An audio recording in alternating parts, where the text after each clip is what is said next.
Hey everybody, this is Ross the Boss, and you're listening to the Brutally Delicious Podcast.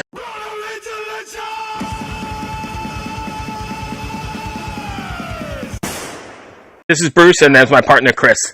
Hey guys. Hey man. Thanks for joining us. I appreciate it. Cool. So before we even get started, I was looking at doing some research over the weekend. You're big. Is it baseball that you're big into? Yeah. We have a side. I really love the sport. We have a baseball facility, a training facility in Middle Village, Queens. It's called The Cage, and we've been open for about 16 years.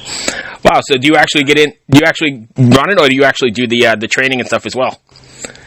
I don't do the training. We run it. Oh, nice. Yankees or Mets? I couldn't hit a baseball if I tried. It's probably the hardest thing in any sport, hitting around balls around that. Hey, I agree. Yeah. Yankees or Mets? Mets. Oh, yeah. Very, very good. 100% with you. I'm originally from Long Island, so yeah, I'm a Mets fan for sure. Cool. Hey, since I'm a Canadian, what's the difference? Like, do they play in different areas of the city or what? Well, the Mets are in Queens. And the Yankees suck. Queens. And the Yankees, the shitty Yankees, they play up in the Bronx Stadium. Right. Well, I'm glad you guys are so passionate about baseball. Yeah. I thought this was a metal podcast. Dude. Yeah, sorry. Sorry, I got you sidetracked. I just happened to see that, and I thought it was great. Anyway, so new record, Born of Fire, I guess out in, about 2 weeks or 3 weeks? It dropped on Friday. Oh, March 6th. I'm way behind. You're right. So it was this week. So now that it's... I can't find it on any streaming service. I was just on YouTube Music, and I only have the 2 songs, which are Maiden of Shadows and Denied by the Cross. It's out on Spotify, I can tell you that. I know that. It's out on Spotify? Okay, I'll go to Spotify. Yeah. I have a thing there. Amazon, Spotify, you name it. One thing I found interesting is the diversity of the 2 songs that I heard. Like, Maiden of Shadows almost has, like, this element of folk metal to it, and Denied by the Cross is... Hell no. But Denied by the Cross is just straight up in-your-face metal. And, like, sound quality is great, the mix is great, the songs are great. How did this come about for you? Like, I know that you just played 77 Tons of Metal as well, correct? Oh, how did the album come about? I mean,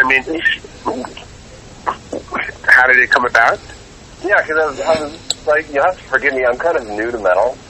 So I'm learning kind of as I go, and when I was reading your bio on Facebook, the very last thing in it is from 2015, from Dexter. So I probably haven't updated the Facebook bio. The thing is we put out, Ross Band put out another record like not even 2 years ago. Right. It's called My Bloodsword, and commercially it was pretty successful, and but we wanted to tour now. We wanted to tour next month in Europe, hopefully. Yeah, I know. You know, so the record company says, you got to make another record. So I said, another record? Another one? I go, okay. Yeah, that's the day. That's what's going on in touring bands. You have to constantly have new product out there. So I said, listen, I just don't have the songs right now because we just did another record 2 years ago. Not even. And so I said, I told the band, guys, I'm going to need your help, and so I had about 4 or 5 tunes, and Mark had 4 or 5 tunes, and Mike had a bunch of stuff, and I got a tune, the Maiden of Shadows song I got from my guitar player from Death Dealer, he gave me. So I mean, I had a lot of help from all my brothers, and that's why I think that's why the record sounds so strong, is because it was done by a group, as a group, and we had been already touring for 2 years, 2.5 years. So we were very powerful live, and I think that's why the record sounds the way it does. I mean, it just sounds ferocious. the way the band is live, tight as hell, you know, and there's no ego in the band. So I mean, we really trusted each other for the record, and you know, we enjoyed. We really had a great time recording it, and I think it sounds it. It sounds phenomenal. I'm a recording engineer by trade, and when I first heard it, I was like, damn, this sounds good. Like, that was my first thought right out of the gate was killer riff. Everything sounds like amazing. Did you guys write the songs together in a room, or was it kind of over the internet? How did you kind of come about putting it all together with the group? That's an excellent question. This time, I mean, by Bloodsworn, the last record, we kind of hashed it out in rehearsal. Okay, this time we didn't have the time to do that, so we just approved demos, and everybody contributed, and that's how we did it. We worked on demos together, and that's basically when the demos were ready. We brought them into the studio, and Steve played the drums over them, and that's what you're hearing. Amazing, really right? Cool. I love technology. You know, I'm not only am I a recording engineer, I also own a virtual instrument company that makes drum software. So, how did the drum software come into play when you were doing this? Or did you even use any, or was it just guitar riffs? Drums, those are real drums. Nice. I mean, during the demo process. For the demo process, like Mike used, he had like a drum machine or something. He had the thing, just because everything's on the grid. Right. You know, so everything is on the grid. So everything. You know, that's how you have to record. So he had everything down. I had everything down on my demos. Even if it's a simple click track, that's all you need, and then you can always go back to that. Amazing. So, how much of the demo material made it onto the final recording, or did any? All of it. Wow. All of it. Well, not the demos. I mean, everything was recorded over. Right. Oh, that's what I mean. Like, did you keep any of the tracks that you did during demoing in the final recording, or did you just redo everything when you went into the studio? Well, basically, what we did was when our demos were ready. Okay, we had the tempos, we had the arrangements, we had everything that we needed. So Steve recorded over that, you know, as a guide. So we had the drums, and then the bass and the guitars were recorded. Nice. Oh, it's cool, man. That's such a cool process, you know. I'm always very interested in how bands get from point A to point B, because everyone we interview has, like, some bands don't ever see each other in a room, and they just record their parts at home or whatever, and then they basically have to learn the songs when they get together to go on tour. And some bands are, like, stuck in a rehearsal room, and that's the way they do it. And then there's everything in between. So I'm always very interested to see, especially because you've been in the industry for quite a long time and very successful for a long time, you know, how technology has changed the way you approach the recording process. Yeah. It was, well, the whole thing was done, you know, because we didn't have a lot of time. You know, we definitely had chemistry, and, you know, instead of mucking about, you know, just micromanaging every fucking second like most bands do, I think we just let the process, we trusted in the process to do the demo, you know, with the demos. And we were satisfied with what we were hearing, and then we just went in and just played over it, basically. Right. Awesome. Good. So I have a couple as we're going along here. So did you ever imagine, however many years now, 40 years into this, you'd still be doing this? No, I don't know. I just never thought that down the road that long, you know. Because when I started, it was like, you know, 1974. First record was 1975. So I didn't really think that in 2020 I'd be playing music as I'm doing it now. Right. But every record that I kept doing, it was just, this is, you know, I'm still recording, I'm still in it, I'm still doing the thing. You know, people are still, you know, liking it. People are still doing, you know, people are reacting. You know, it's not boring. Right.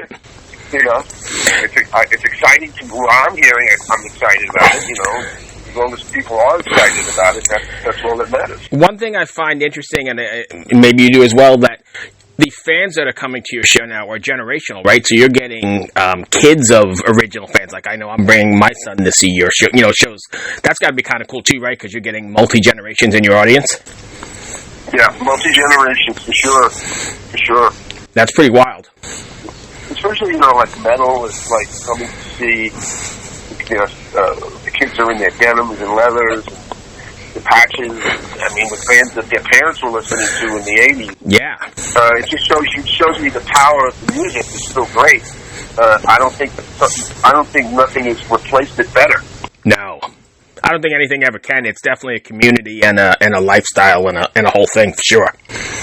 Yeah, and like I know there are punks out there that love the Dictators, and just they come up to me and like, wow, you started that band, well, I said, oh, yep, and it's like it's very powerful, and so the original Dictators are recording again, so that's right.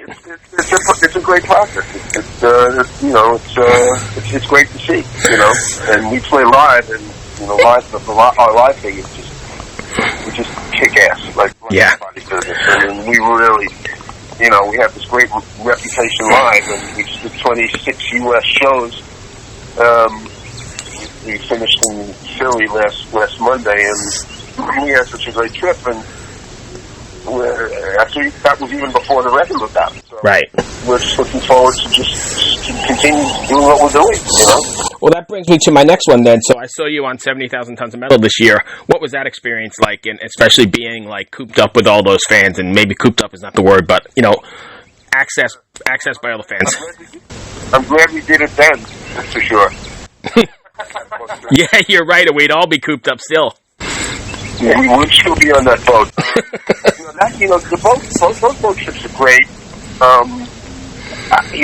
So many great bands on it, a lot of entertainment, a lot of partying. I don't drink anymore, so I mean, and not that I never was bad about it. I just don't party like that. Right. And so I don't smoke, I don't drink, so it's like kind of boring, It's like everyone's on this other plane. Right. But I'm an entertainer. I'm there to play. I'm hired to play there, and so it was tremendous. And the people, the fans, talking to them from all over the world. Yeah.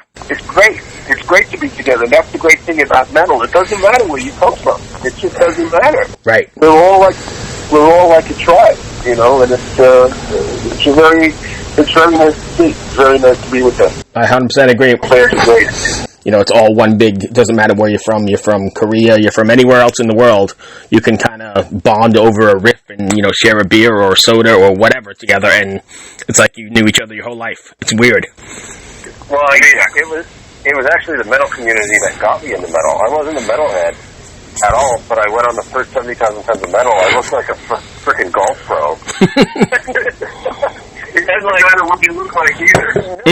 Everyone was buying me beers. That's where I met Bruce. And, suddenly I just felt part of something bigger than myself, And my journey since then has just been amazing, finding out about new bands, There's a lot of music to listen to, and a lot of things to find out about. Yeah. So it's never ending. Once I started, it's like I said, I'm just finding out about Ross the Boss now, and I'm like, how did I not know about this?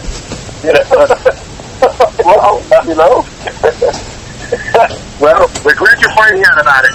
Hell yeah. Yeah, me too. So I don't mean that in a disrespectful way at all. It's just that, I was in 2011 I would have been 35 or something when I started getting into metal, and before that I was a grunge guy, some Madonna, kind of stuff. Backstreet Boys. Madonna. Backstreet Boys.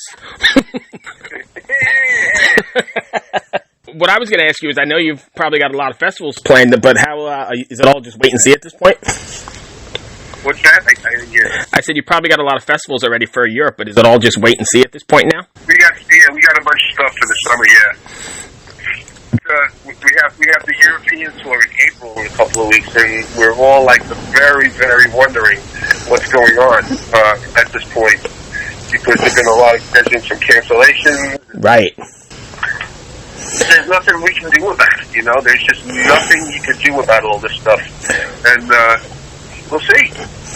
I imagine that affects the bottom line a lot too, because a lot of these bands, I don't know if it really relates to yourself, but a lot of these bands are reliant on those tours to support them through the year, and that's gonna take a hit on a lot of people, right?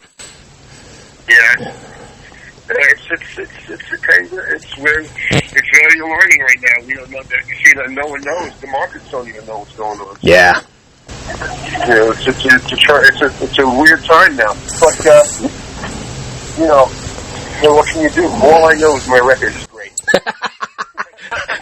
That's perfect. We agree. Yeah, no. When I saw that they canceled stuff like that last time, I was like, oh man. Yeah. It's gonna hit a lot of people hard, you know. But Sure. Like you say, what can you do about it? There's nothing. There is nothing we can do about this. And You could put on the new Ross the Boss record and just kick back and wait. yeah, bang it home.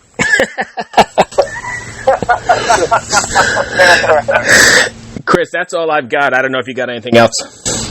I don't, man. I really appreciate you taking the time with us today, and it's been a real pleasure discovering your music and talking with you.